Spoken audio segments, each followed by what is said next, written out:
La igualdad de género implica que todas las personas tengan los mismos derechos, recursos y oportunidades independientemente de su identidad de género y sean tratadas con el mismo respeto en todos los aspectos de la vida cotidiana, trabajo, salud, educación. El principio de igualdad y de no discriminación por razón de sexo es una obligación de derecho internacional general que vincula a todas las naciones y, dado su carácter primordial, se establece siempre como un principio que debe inspirar el resto de los derechos fundamentales. A escala mundial, lograr la igualdad de género también requiere la eliminación de prácticas dañinas contra las mujeres y las niñas, que incluyen el tráfico sexual, el feminicidio, la violencia sexual durante la guerra, entre otras prácticas de violencia contra la mujer.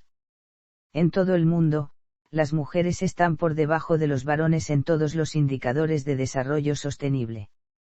Las desigualdades de género se observan en que las mujeres conforman casi 2/3 de las personas analfabetas del mundo. Se habla de feminización de la pobreza porque la mayoría de las personas pobres del mundo son mujeres.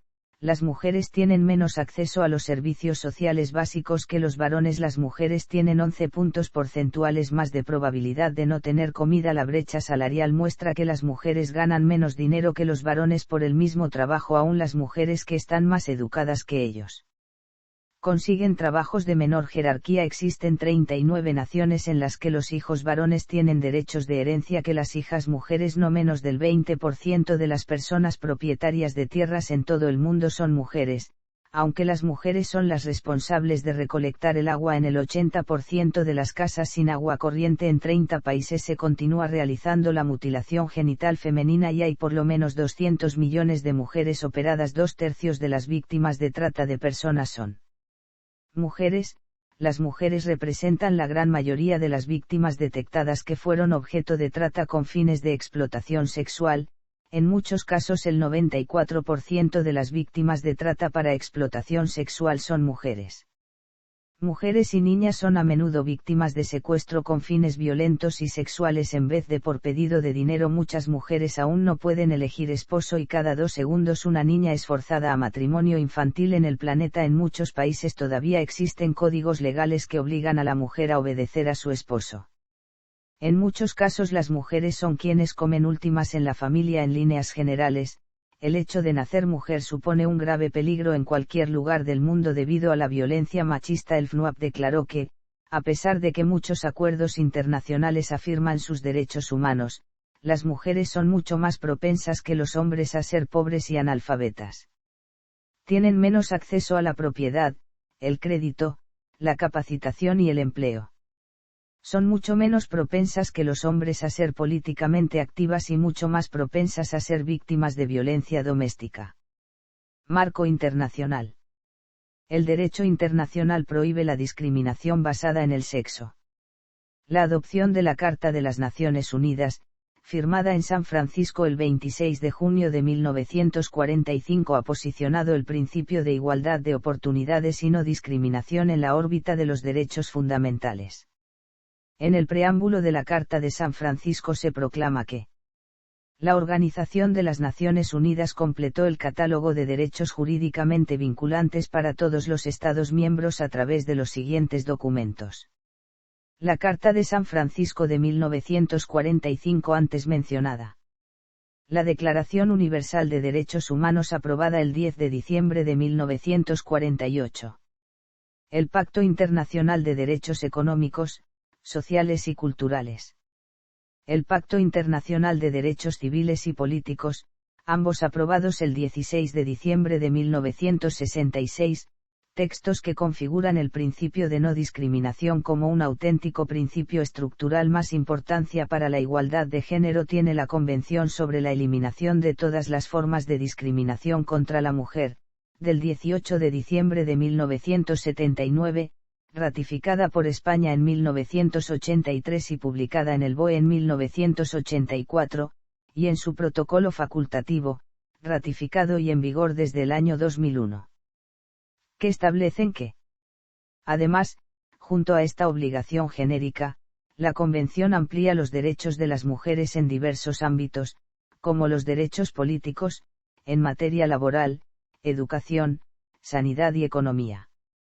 Al amparo de esta convención, surgió el Comité para la Eliminación de la Discriminación contra las Mujeres, órgano que tiene como objetivo la tutela del derecho a la no discriminación por razón de sexo. También conviene destacar la Conferencia de Viena de las Naciones Unidas en 1993, donde se insiste, una vez más, en la idea de que esta idea vuelve a estar presente en la Cuarta Conferencia Mundial de las Naciones Unidas sobre la Mujer que tuvo lugar en Beijing en 1995.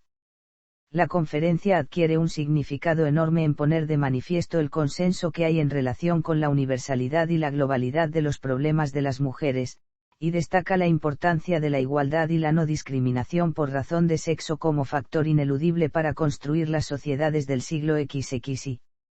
En definitiva, entre los objetivos de desarrollo de las Naciones Unidas para el milenio, la igualdad de oportunidades entre sexos y la autonomía de las mujeres ocupan un lugar destacado. Situación de la mujer.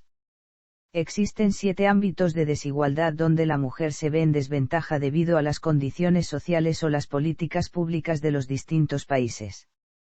Contrario a los que muchas personas pueden creer, a pesar de que estas desigualdades se presentan en mayor nivel en países de Latinoamérica y África, se dan también en los países desarrollados, principalmente en los de Asia, siendo estas una de las consecuencias del crecimiento demográfico que las sociedades orientales enfrentan. Los ámbitos de desigualdad a los que se refiere incluyen la desigualdad en la tasa de mortalidad, ya que debido al prejuicio de género no cuentan con accesos a servicios de salud y nutrición, y la tasa de natalidad, refiriéndose al método de aborto selectivo en países como China, Corea del Sur, Taiwán e India. Existen también desigualdades en el acceso a oportunidades básicas como la educación escolar y oportunidades especiales como la educación superior o educación especializada, de donde se derivan además las desigualdades en el ámbito profesional. Del mismo modo, existe la desigualdad de posesiones, la cual se refiere a la inequidad en la repartición de bienes y tierras de donde las mujeres suelen ser relegadas. Además de estas, encontramos la desigualdad en el hogar, más específicamente, a la división de trabajo existente en muchas sociedades donde el varón trabaja fuera de casa y la mujer debe mantenerse atendiendo las labores del hogar. En términos globales, en todo el mundo las mujeres están por debajo de los varones en todos los indicadores de desarrollo sostenible. Las desigualdades de género se observan en que las mujeres conforman casi 2/3 de las personas analfabetas del mundo. Se habla de feminización de la pobreza porque la mayoría de las personas pobres del mundo son mujeres. Las mujeres tienen menos acceso a los servicios sociales básicos que los varones. Las mujeres tienen 11 puntos porcentuales más de probabilidad de no tener comida. La brecha salarial muestra que las mujeres ganan menos dinero que los varones por el mismo trabajo, y aún las que están más educadas que ellos consiguen trabajos de menor jerarquía. Existen 39 naciones en las que los hijos varones tienen derechos de herencia que las hijas mujeres no tienen, y menos del 20% de las personas propietarias de tierras en todo el mundo son mujeres, aunque las mujeres son las responsables de recolectar el agua en el 80% de las casas sin agua corriente. En 30 países se continúa realizando la mutilación genital femenina y hay por lo menos 200 millones de mujeres operadas. 2/3 de las víctimas de trata de personas son mujeres. Las mujeres representan la gran mayoría de las víctimas detectadas que fueron objeto de trata con fines de explotación sexual. En muchos casos el 94% de las víctimas de trata para explotación sexual son mujeres. Mujeres y niñas son víctimas de secuestro con fines violentos y sexuales en vez de por pedido de dinero. En muchos casos las mujeres son quienes comen últimas en la familia. Muchas mujeres aún no pueden elegir esposo y cada 2 segundos una niña es forzada a matrimonio infantil en el planeta. En muchos países todavía existen códigos legales que obligan a la mujer a obedecer a su esposo. En líneas generales, el hecho de nacer mujer supone un grave peligro en cualquier lugar del mundo debido a la violencia machista. Diferencia entre igualdad y equidad de género.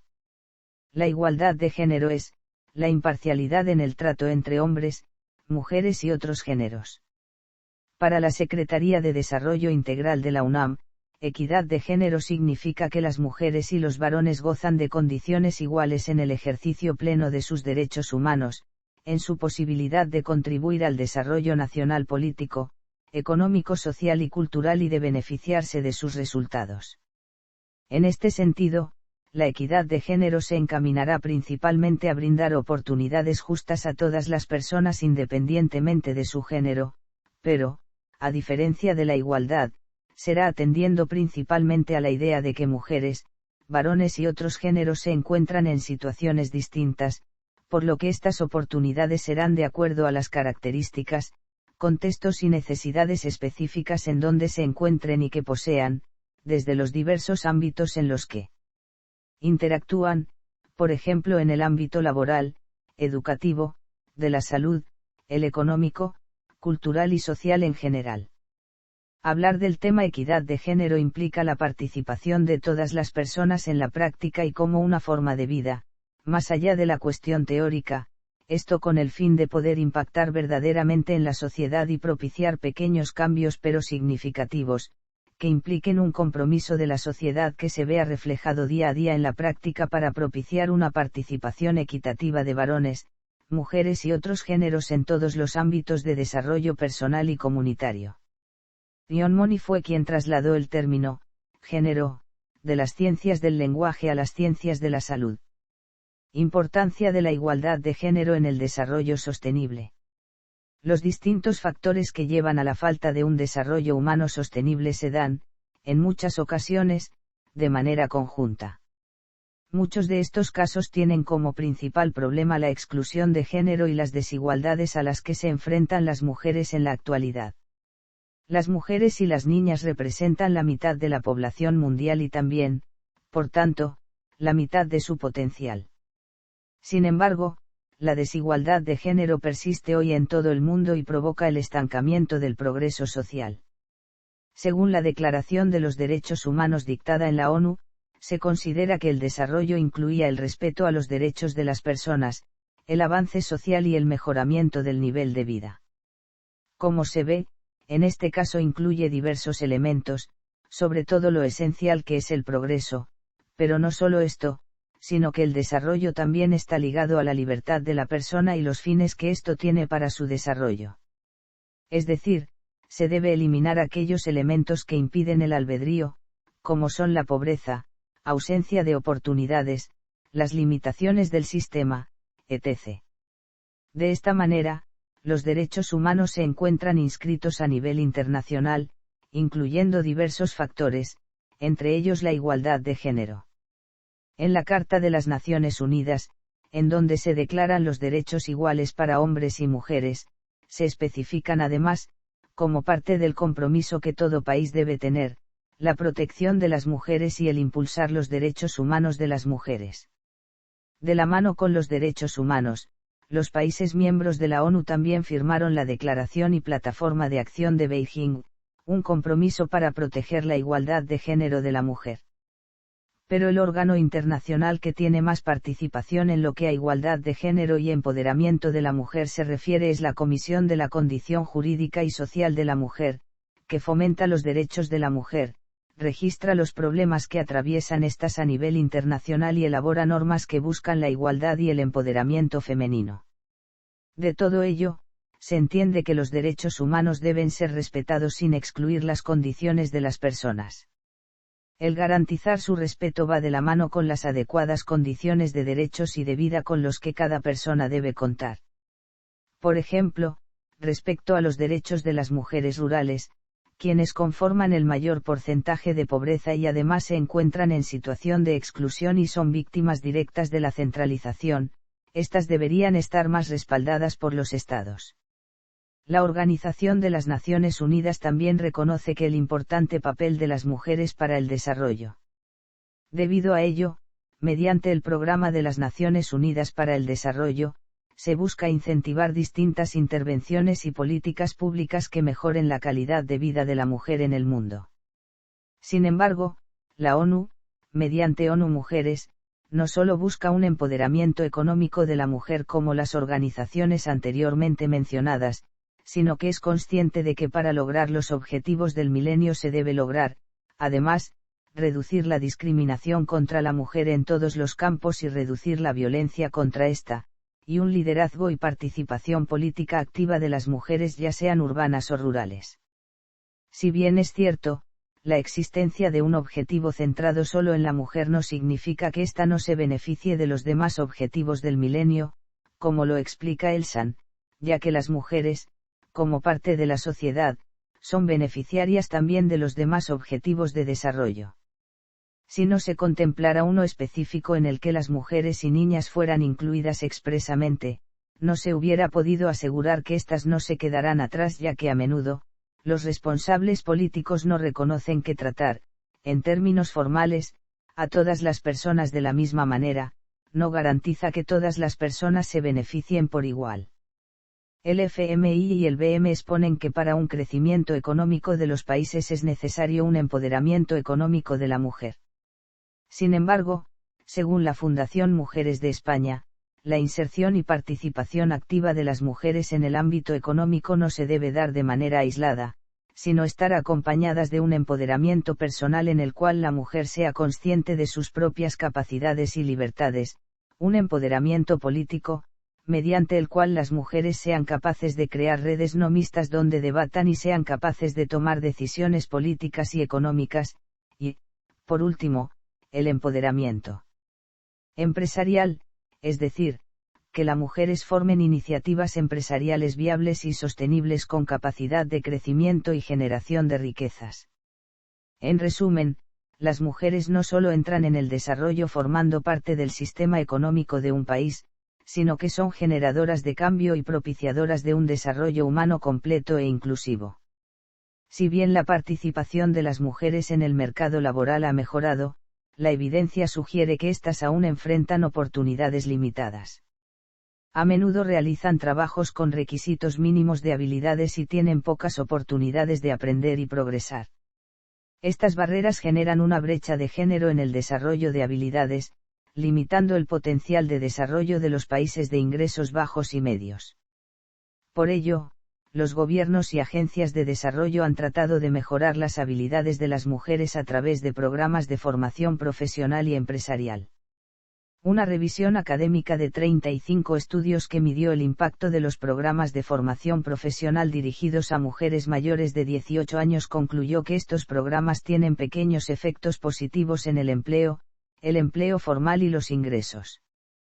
Por su parte, la capacitación empresarial combinada con otros componentes del programa tuvieron efectos positivos en el trabajo por cuenta propia, así como también en las ventas y beneficios.